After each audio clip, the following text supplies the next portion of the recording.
नमस्कार, कसे आहात तुम्ही सर्व? मस्त आहात ना? मस्तच राहा. सर्वांना सर्वप्रथम श्री स्वामी समर्थ. मी मितेश तुम्हा सर्वांचं स्वागत करतो माझ्या आणखीन एका नवीन व्हिडिओमध्ये. आज होती म्हणजे आज आहे 27 मे. 27 मेला होती ती म्हणजे कमला एकादशी. तर आजची ही एकादशीची पूजा आहे. थोडा व्हिडिओ उभा शूट केला होता सो म्हणून तुम्हाला तसा दिसतोय. पण आज एकादशीची छान अशी मस्त पूजा केली होती. छान गजरेसुद्धा मला अवेलेबल झाले होते. तर म्हणून छान पूजा करती आली होती. मग ह्याची शॉर्ट व्हिडिओ मी अपलोड केली होती तुमच्या सर्वांसोबत शेअर केली होती. पण म्हटलं की आता म्हणजे आडवी आडवी जी व्हिडिओ असते तर ती काढायची राहून गेली. म्हटलं असू दे आता आपण तसंच शेअर करू कारण संध्याकाळ आली ना की गजरे बावायला सुरुवात होते. आज मी काय शेअर करणार आहे, आजच्या रेसिपीमध्ये मी काय शेअर करणार आहे, तर आज मी तुमच्याबरोबर पनीर मसाला शेअर करणार आहे. काय करायचं थोडं तेल घ्यायचं आणि तेलामध्ये बटर ॲड करायचं. बटर ॲड करून बटर पूर्ण मेल्ट करून घ्यायचं आणि हे मी एक वाटण तयार केलं होतं. ते म्हणजे लसूण, त्याच्यानंतर आलं थोडंसं, त्यामध्ये कांदा, टोमॅटो आणि त्याच्यानंतर आपले जे काजू असतात ते पूर्ण मिक्स करायचं, छान भाजायचं त्यांना आणि मग ते वाटून घ्यायचं आणि अशा प्रकारे मग ते गरम-गरम तेलामध्ये छान घालायचं. ह्यामध्ये काही अख्खे काजू घातले होते. तुम्ही तसे सुद्धा ठेवू शकता किंवा त्याची पेस्टसुद्धा करू शकता. पण पेस्टमध्ये सुद्धा नक्की घालायचं हे नेहमी लक्षात ठेवा. तेलामध्ये म्हणजे आपण ते ॲड केले ना बटर तेलामध्ये मिक्समध्ये, की त्याला पूर्ण छान थोड्या वेळ शिजवून घ्यायचं. कारण आपण आलं लसूण त्यामध्ये ॲड केलेलं आहे. त्याच्यामुळे सुद्धा काही-काही वेळेस एक असं उग्र अ, एकदम हेवी टेस्ट अशी लागते. हेवी स्मेल येतो त्याच्यामध्ये. त्याच्यानंतर एका साईडला मी पनीरसुद्धा फ्राय करून घेतलं होतं. तर आता ह्याला छान शिजवतोय थोड्या वेळ असं मंद आचेवर. ही स्टीलची कढई आहे. सो म्हणून त्याला खूप मंद आचेवर हे सर्व कामं करावी लागतात. मीडियमवरती आणि जरी हाय फ्लेम केली तरी असं प्रकारे सतत ढवळत राहावं लागतं. ओके. त्याच्यानंतर ह्यामध्ये मीठ घालायचं आहे. आता काय-काय बेसिक मसाले यामध्ये ॲड करतोय मी. मीठ घालायचं आहे, थोडी हळद घालायची आहे, थोडं हिंग घालायचं आहे आणि पूर्ण आता ह्याला छान मस्त मिक्स करून घ्यायचं आहे. पूर्ण आता बघा ह्याचा कलर कसा पूर्णच्या पूर्ण चेंज होतो. अजून ह्यामध्ये तुम्ही काय-काय पुढे मसाले कुठले ॲड करायचे तर ते तुम्हाला मी सांगणारच आहे. पहिलं तर आपण ह्याला छान मस्त शिजवून घ्यायचं जेणेकरून असा एक उग्र चव त्याची लागणार नाही, एकदम हेवी टेस्ट अशी लागणार नाही. ते शिजल्यानंतर ह्यामध्ये लाल तिखट घालायचं 1 चमचाच्या ह्याच्यानुसार. म्हणजे तुम्हाला आता जेवढं तिखट लागतं किंवा जसं लागतं त्याच्यानुसार तुम्ही ह्यामध्ये ते ॲड करू शकता. तर ते ॲड केलं आहे. त्याच्यानंतर त्याला पूर्ण छान मस्त मिक्स करायचं आहे आणि पुन्हा एकदा त्याला थोडंफार छान मस्त शिजवायचं आहे. म्हणजे आपण थोडे-थोडे मसाले घालू ना त्याच्यानुसार त्याला एखाद मिनिटासाठी वगैरे छान शिजवायचं आहे. आणि आज एकादशीसुद्धा होती. म्हटलं छान शेगडी पूजन वगैरे सगळं झालेलं आहे. त्याच्यानंतर ह्यामध्ये मग आता मी एक मसाला घातला आहे, जो पनीर मसाला जो अवेलेबल होतो बाहेर. बाहेर तुम्हाला इझिली अवेलेबल होईल. तुम्ही तो ॲड करा किंवा ह्यामध्ये तो जर तुम्हाला घालायचा नसेल, तर थोडासा गरम मसाला आणि डेलीचा जो तुमचा यूजचा मसाला असतो तो. त्याच्यानंतर पाणी घाला आणि तुम्हाला जी कन्सिस्टन्सी तुम्हाला हवी आहे, त्या कन्सिस्टन्सीनुसार तुम्ही ती गोष्ट ठेवा. पण मी थोडंसं पातळच ठेवतो यामागचं कारण कसं, कारण मी त्याला थोडा वेळ आटवतो छान मस्त. मग त्याची चव आणखीन छान लागते. त्याच्यानंतर ह्यामध्ये मी घातलं आहे पनीर आणि कन्सिस्टन्सी जसं की तुम्हाला सांगितलं तुमच्यावरती आहे. तुम्हाला ज्या प्रकारे ठेवायची आहे तशानुसार. त्याच्यानंतर वरनं कोथिंबीर घालायची आणि कसुरी मेथी असते ती घालायची. पनीर मी आधीच तुम्हाला सांगितलं की मी छान भाजून घेतलं होतं. अगदी सोपी आहे रेसिपी, पटकन होते. हा पनीर मसाला पण पटकन होतो.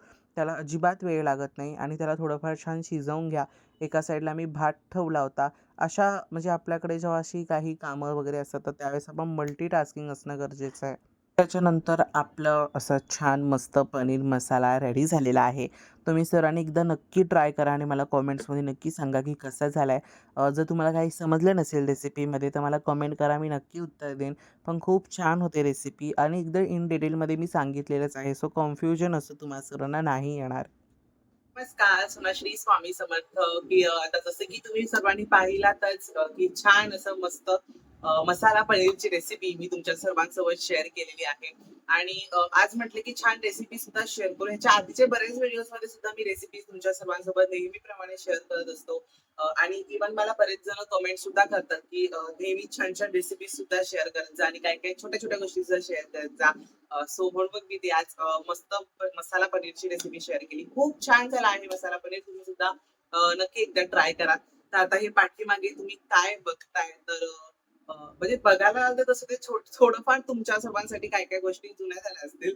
पण त्याच्यामध्ये जे नवीन लोकं आहेत, ज्यांना काहीच ह्या गोष्टीची माहिती नाहीये, तर त्यांच्या सर्वांसाठी म्हणून आजचा हा व्हिडिओ आहे. तर हे आहेत आपले बाप्पा मोरया स्टोअर्समधून आलेले सुंदर-सुंदर टेम्पल स्प्रे. तर हे एक्झॅक्टली नक्की काय काम करतात हे टेम्पल स्प्रे, ते मी तुम्हाला सांगणार आहे. ह्याच्यावरती एक शॉर्ट व्हिडिओ सुद्धा मी अपलोड केला होता. तर हा आहे अजंता कंपनीचा म्हणजे बाप्पा मोरया स्टोअर्समधूनच मिळतं. श्रीकृष्ण हा टेम्पल स्प्रे आहे. खूप, खूप, खूप सुंदर आहे. ह्याच्यात प्रॉपर एक्सप्लेनेशन मी तुम्हाला आपल्या शॉर्ट व्हिडिओमध्ये सुद्धा दिलं आणि ह्याच्यामध्ये सुद्धा देतो, की जेव्हा तुम्ही पूजा करता ना, तेव्हा फक्त तुम्हाला देव असं आजूबाजूला स्प्रे करायचं आहे बस. तुमचं आजूबाजूचं जे काही ॲटमॉस्फिअर आहे, ते इतकं पॉझिटिव्ह आणि इतकं भारी होणार आहे ना, खरंच मी सांगतो 100 ml ची ही बॉटल असते. खूप छान आहे. मला प्रचंड आवडलाय. तुम्ही बघू शकता श्रीकृष्ण. फक्त सिंपली असं ओपन करायचं आहे स्प्रे. मस्त सुगंध दरवळतो. तुमची कुठलीही पूजा असेल म्हणजे आता तुम्ही श्रीकृष्णाच्या एकादशी होती, कमला एकादशी अधिक मासातली, तर त्याच्या वेळेस मी हे स्प्रे केले होते श्रीकृष्णाच्या इथे, देवघराच्या इथे. पूर्ण घरभर आज मी हा स्प्रे केला होता 2 टाईम. अजूनही सुगंध आहे. एकदम मस्त आणि अगदी एअर फ्रेशनर सारखा हा काम करतो. दुसरा आहे की तो म्हणजे आपल्या सर्वांचा त्याच्यानंतर मी तुम्हाला सांगितलं हा दुसरा स्प्रे आहे तो म्हणजे आपल्या स्वामी भक्तांचा स्प्रे आहे. अगदी श्री स्वामी समर्थ महाराजांचा स्वामी हिना म्हणजे आपण जे महाराजांना अत्तर लावतो ना त्याचा हा सुगंध आहे. त्याचा पण खूप सुंदर आहे. ही पण सेम बॉटल आहे. तुम्हाला ही 180 च्या रेंजमध्ये वगैरे पडेल. खूप सुंदर आहे आणि ह्याच्या प्राइसच त्यांनी दिलंय 180 म्हणून. हा पण फक्त स्प्रे करायचा. खूप सुंदर. हां, हिनाचा तर इतका सुगंध छान येतो ना, अगदी महाराजांना का आवडतो म्हणून समजलं, की खरंच याचा सुगंध खूप छान मस्त येतं. तर मला हा सुद्धा एक स्प्रे खूप आवडला. त्याच्यानंतर ह्या दोघांपेक्षाही अजून एक स्प्रे आवडलाय तो म्हणजे हा आणि हा आहे केशर चंदन कपूर डिवाइन स्प्रे. हा मला प्रचंड आवडला. हे 2 तर आवडलेत. त्यांना पण 10 पैकी 9 देऊ. पण ह्याला आपण 10 पैकी 10 देऊ. इतका सुंदर आहे. हा तर तुम्हाला नक्की घ्यायचा आहे. हा तुम्हाला त्याची प्राइस 280 दिली आहे, पण हा तुम्हाला 220 या 200 पर्यंत मिळेल. खूप सुंदर आहे.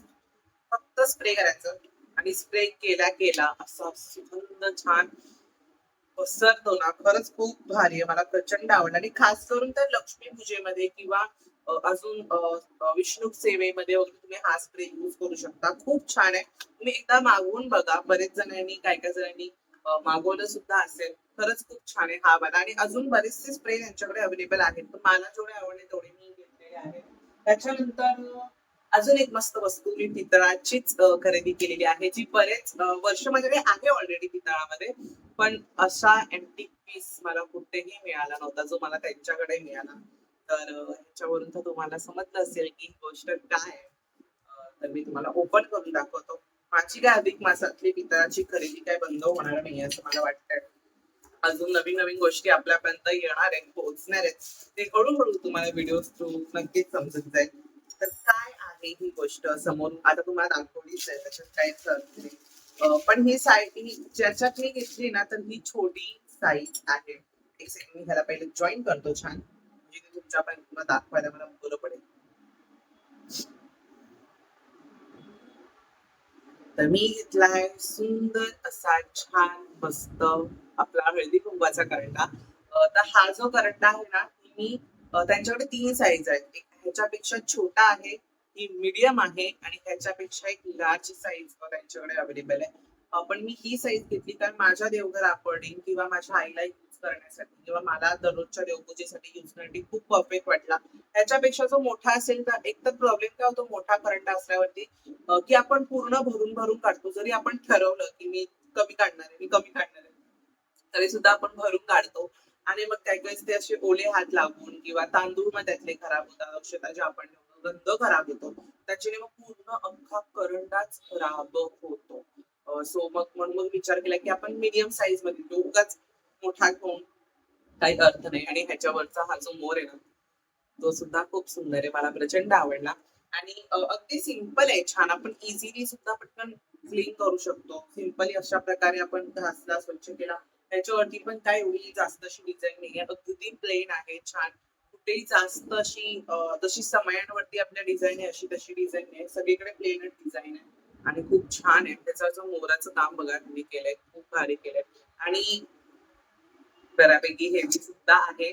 खूप छान आहे. तर ह्याच्यामध्ये तुम्ही हळदी, कुंकू, अक्षता आणि चंदन जे आपल्या पुरुष देवतांना लागतं. सो म्हणून म्हणून मी तर ठेवतो. बरेच जण एक काउंटर रिकामी ठेवतात. पण असं म्हणतात, की आपल्या घरातला जो कुंकवाचा करंडा असतो तो कधीही रिकामी नसता कामा नये. तो नेहमी असा भरलेला असला पाहिजे. तर म्हणून कुठलाही काउंटर असं रिकामी ठेवू नका. एकात चंदन भरून ठेवा, एकात हळद, कुंकू आणि अक्षता अशा प्रकारे ठेवत जा. तर ही एक मी गोष्ट घेतली जी मला प्रचंड आवडली. विचार केला की आजपासूनच सुरू करेन वापरण्यासाठी. पण म्हटलं की नको अजून बरेचसे सुंदर सुंदर मुहूर्त आहेत आपल्या या वर्षातले.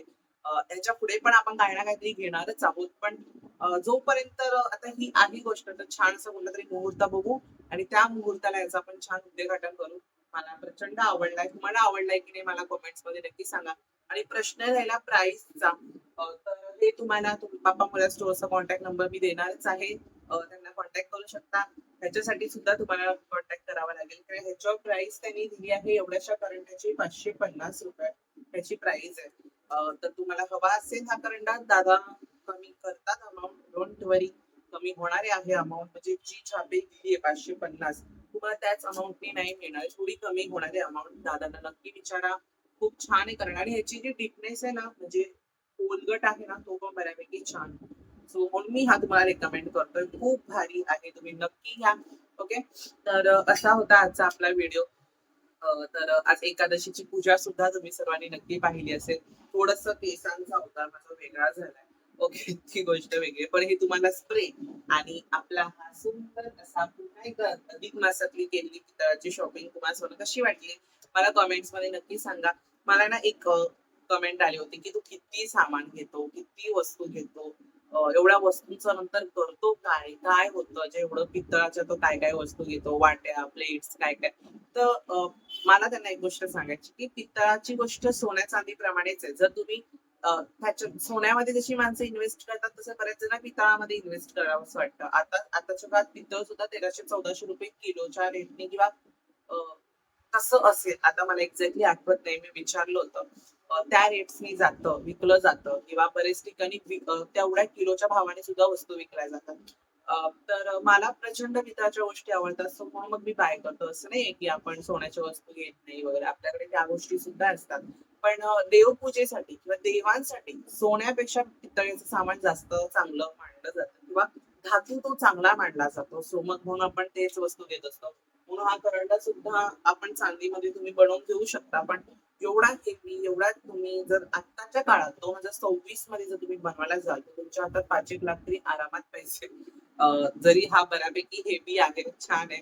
तर असं घ्याल तरी तुमच्या हातात बरेचसे लाख रुपये हवेत. जर तुम्हाला असं चांदी सोन्यामध्ये बनवून घ्यायचं असेल तर. जो तो त्याच्या म्हणतात ना, की तो त्या गोष्टीला कॅपेबल असेल त्याच्यानुसारच तो घेतो. तर तुम्ही सुद्धा तशा प्रकारे त्या गोष्टी करू शकता. त्यांना जसं जमतं तसं तुम्ही घ्या. असं नाहीये, की तुम्ही ह्या सर्व गोष्टी घेतल्या पाहिजेत. त्याच्यानंतर दुसरा महत्वाचा पॉइंट, की तो म्हणजे अजून 2-3 कमेंट आल्या, की सध्याचे व्हिडिओ इन्फॉर्मेटिव्ह असतात, पण त्याच्यामध्ये बरेचसे प्रॉडक्ट सारखे शेअर केले जातात, सारखं प्रमोशन्स केले जातात. तर कसं आहे माहिती का, आता तुम्ही बोलाल, की ती एकच गोष्ट पुन्हा कंटिन्यू होते किंवा काय त्याच्यावरती. जे मला मिळालं ते तुम्हाला सुद्धा मिळायला पाहिजे.